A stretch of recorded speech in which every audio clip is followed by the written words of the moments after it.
Somewhere right now, someone made more money in an hour than most people make in a year. And somewhere else right now, someone lost their entire saving in that same hour, same asset, same market, same day. What I'm not to explain is something most people have strong opinions about without actually understanding. Crypto gets talked about constantly as a scam, as the future of money, as a get-rich-quick scheme, as a serious technology. Most of the noise comes from people who never actually had it explained to them simply. So let's fix that. No jargon, no hype, just what it actually is, why it moves the way it does, and exactly how to think about it if you are considering going anywhere near it. Section 1. What crypto really is, without the confusing jargon. Here's the explanation that actually makes sense, the one nobody gave you the first time. Strip away every buzzword, and cryptocurrency is fundamentally one thing, a record of who owns what, kept simultaneously across thousands of computers around the world instead of inside one single bank's private database. That's it. That's the core idea. Normally, when you check your bank balance, you are trusting one institution's private ledger, the record of what you own.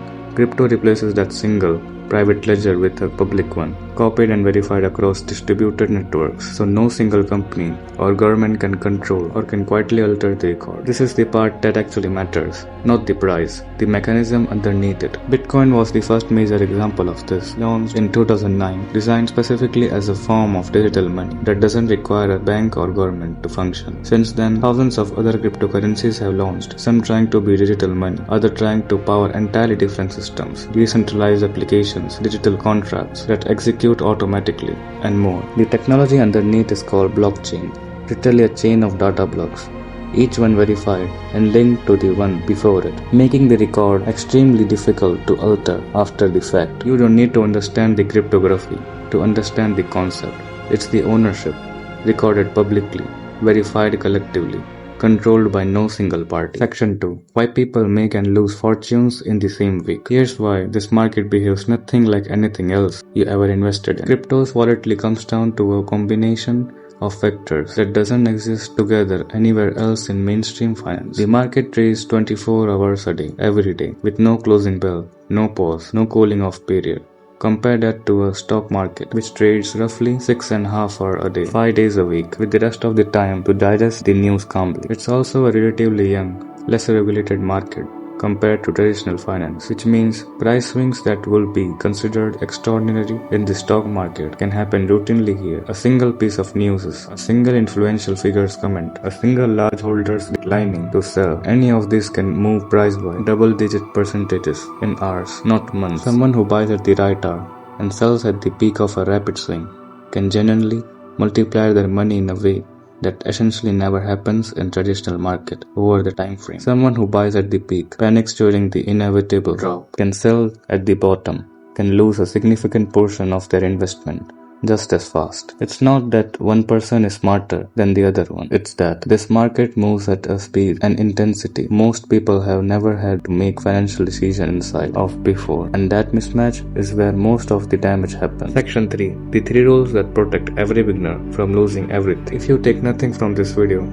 take these 3 rules. They matter more than any prediction ever could. Rule 1. Never invest money you cannot afford to lose completely. Not would be upset to lose. Cannot afford to lose. This isn't permission, it's a direct reflection of the volatility we just covered. Rent money, emergency fund, money marked for a bill next month. None of that belongs anywhere near this market. This single rule, followed without exception, prevents the vast majority of the true financial disaster people associate with crypto. Rule 2.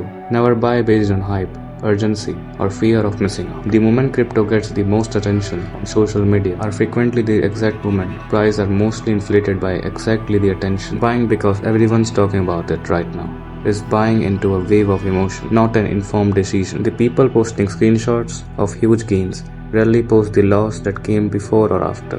Rule 3 might be the most important one, and it's also the one most people ignore completely. Rule 3. Only use secure, reputable platforms and understand that crypto held on an exchange isn't fully in your control. There's a well-known phrase in this space, not your keys, not your coins, referring to that fact that cryptocurrency held on an exchange rather than in a private wallet you personally control is technically still somewhat at the mercy of that exchange security and surveillance. For beginners, using a large, established, regulated exchange is the safer starting point, but understanding this distinction matters as you go further. Section 4. How much of your money should ever go into crypto? Here's the honest answer. to the question everyone actually wants answered. There's no single universally correct percentage, and anyone giving you one exact number without knowing your situation isn't being fully honest with you. But there's a real, consistent guidance from financial professionals worth knowing. According to multiple surveys of financial advisors, the most common recommendation sits somewhere between 1 to 10% of the total investment portfolio,